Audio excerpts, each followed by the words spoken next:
munaasabad lagu taageerayo musharaxnimada gudoomiyaha xisbiga mucaaradka ah udub mudane Jamaal Cali Xuseen ayaa lagu qabtay hotelka Harawe ee magaalada Boorama.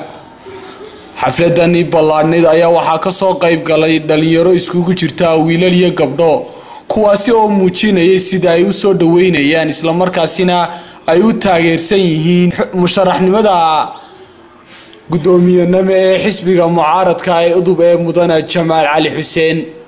ugu horeyntii waxaa ka hadlay munaasabadaasi garayaqaan Caydaruus Cali Cabdilaahi oo ku hadlayay afhayeenka garabka dhalinyarada ee xisbiga udub ee gobolka Awdal.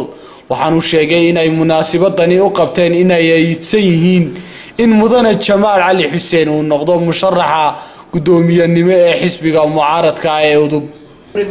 laakiin shucuurtayada iyo hamigayga dhalinyarnimo ee nagu jira aanu ka turjumayno mar walba waxaan maxad u celinayaa golaha fulinta xisbiga udub iyo gudoomiye ku-xigeenkiisa waxa la aad baa u mahadsantiin kulli go'aan mar hadii la gaaro go'aan labaad la gaari maayo marka waxay la tahay in Jamaal Cali Xuseen uu la taageero annaguna aanu taageersanahay gobolka iyo dhammaan Somaliland haddii aanu nahay dhalinyarta gobolka anagu inta baxnaa soo mari doono gobol walba aanu tagi doono ana kala soo hadli doono magaca uu xambaarsan yahay afarta area meesha ku qoran aan kala soo hadli doono lixda gobol ee Somaliland ka kooban tahay.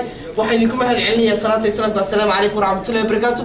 aabbaad u mahadsantihiin. assalaamu calaykum waraxmatullaahi wabarakaatuh.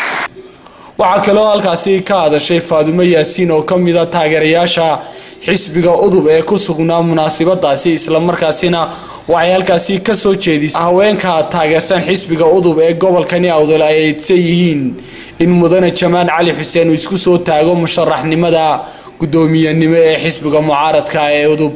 labaad waxaynu aad ugu faraxsanahay mudane musharaxeena mudane Jamaal Cali Xuseen oo aynu gobolkeena Awdal horumar iyo wanaag aynu ka rabno insha Allah tacaala ku guuleysan doonana waxa kale oo aynu halkan ka dhiirigelinaynaa inaynu nahay dad u soo jeeda horumarinayna Awdal gobolkooga rabana musharaxooga mudane Cali Xuseen waxaanu ku leenahay ku soo dhawow Awdal oo adigu leedahay iyo gobolkaaga dhalinyarta anaguna garabkaaga ayaanu taagnahay. assalaamu calaykum waraxmatullaahi wabarakaatuh. ugu dambeyntii waxaa munaasabadaasi lagu taageerayo musharaxnimada xisbiga mucaaradka ah ee udub ee mudane Jamaal Cali Xuseen ka hadlay gudoomiyaha garabka dhalinyarta ee xisbiga udub ee gobolka Awdal Sharmaka Xuseen Xasan. waxaanu ka sheekeeyay taariikhi iyo guulihii xisbiga udub uu soo hooyay intii uu talada hayay. waxaanu sheegay in mudane Jamaal Cali Xuseen uu yahay shakhsi ku haboon jagada gudoomiyaha ee xisbigan. aad iyo aad aniga farxadii ah oo aad iyo aad aan ugu faraxsanahay baaqi ama codsiga aan u dirnay musharaxa dhalinyarta ah ee Jamaal Cali Xuseen oo naga soo aqbalay codsigeegii ka dhalinyar ahaan gobolka Awdal.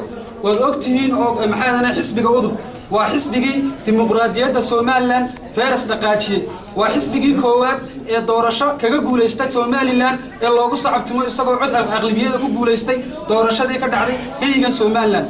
waa xisbiga labaad ee mar labaad xisbigii lagu aasaasay jamhuuriyadda Somaliland xisbigii koowaad ee la aasaasay ayuuna ahaa.